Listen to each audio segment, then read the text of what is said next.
The previous lesson sorted threats by what they target: the machine, the password, or the person. This lesson does the same for defenses, and the two lists pair up.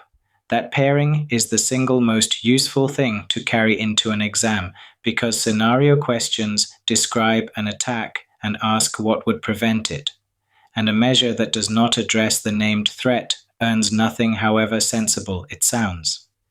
Antivirus software will not stop a brute force attack.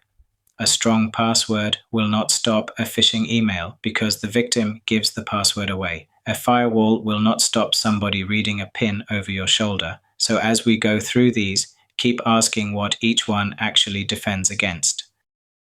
First, authentication, proving who a user is. Passwords are the familiar method, and their strength depends on what we established last lesson. Length above all, then a mixture of character types, avoiding anything guessable and not reusing them across sites. Biometrics use a unique physical characteristic: fingerprint, face, iris, voice. Their advantage is that they cannot be forgotten or easily shared. Their disadvantage is that they cannot be changed. If a password is compromised, you choose a new one, but you cannot issue yourself a new fingerprint, and that is a genuine and permanent difference in kind. Two-step verification, also called two-factor authentication, requires something in addition to the password, typically a code sent to a phone or generated by an app, and its value is precise. It means a stolen password alone is not enough, which makes it a defense against brute force, against phishing, and against data breaches at other sites, all at once, because in every one of those cases the attacker obtains the password and still cannot get in. Authentication proves who you are. Access levels decide what you are then permitted to do, and they are a separate measure answering a separate question: authorization rather than identification. Each account is given privileges determining what data it can reach and what it may do with it. Read only, meaning the user can view but not change. Read and write, no access at all. An administrator with full control, including managing other users. In a school system, a student may read their own report but not edit it. A teacher may enter grades for their own classes, and only an administrator creates accounts. The governing principle is to give every user the minimum access their role requires. And the reason is worth stating, because it is what makes access levels a security measure rather than an administrative convenience. If an account is compromised, by any means at all, the damage is limited to what that account could reach. Access levels do not prevent a breach, they contain one. Network defense is next. A firewall monitors traffic entering and leaving a network and blocks anything not permitted by its rules, sitting between a trusted network and an untrusted one. It can be hardware, software, or both, and it is worth being clear about its limits because a firewall is frequently offered as an answer to everything. It examines traffic against criteria. It does not know whether a website is fraudulent, and it cannot help at all when a user willingly sends their password to a phishing site because that traffic is permitted and outbound and looks entirely ordinary. A proxy server acts as an intermediary between users and the internet, and its security contribution is that it can filter content, block particular sites, and hide the user's real IP addresses. And antivirus software, which we covered as a utility in Topic 4, scans against a database of known signatures, so it defends against malware and only against threats already in its database, which is why updating it is part of the defense. Encryption is the measure whose role is most often misstated, so it is worth restating precisely, and it is the same point we made in Topic 2.3. Encryption does not prevent data from being stolen or intercepted. It makes the stolen data meaningless to whoever takes it. That distinction is the answer to a whole class of questions. If a laptop containing encrypted files is stolen, the thief has the files and cannot read them. If traffic on an unsecured network is intercepted, the interceptor has ciphertext.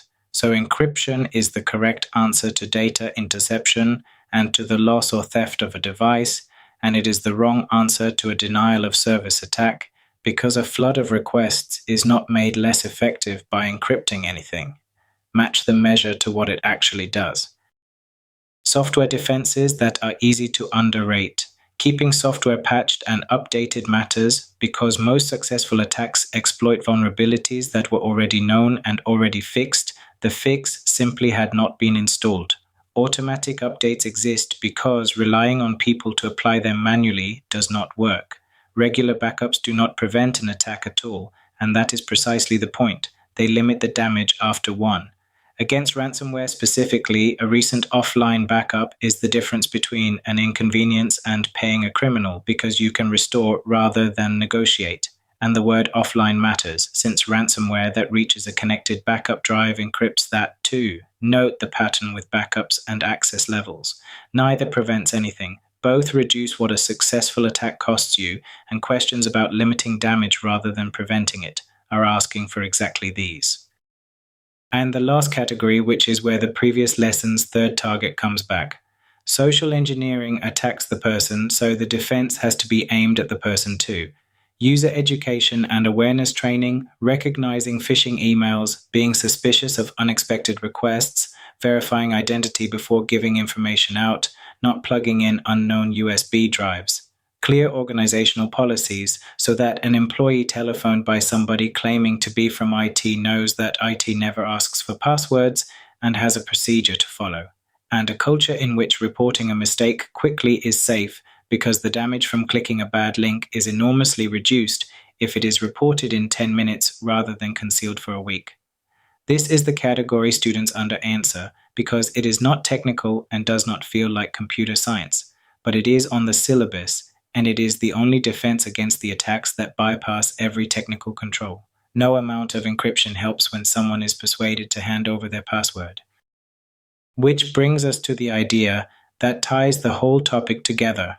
No single measure protects against everything, and that is not a weakness in any of them. It follows from the threats being different in kind. Antivirus addresses malware. Two-step verification addresses stolen credentials. Firewalls address unauthorized network access. Encryption addresses interception and device theft. Backups address ransomware and data loss. Access levels contain a breach. Education addresses social engineering.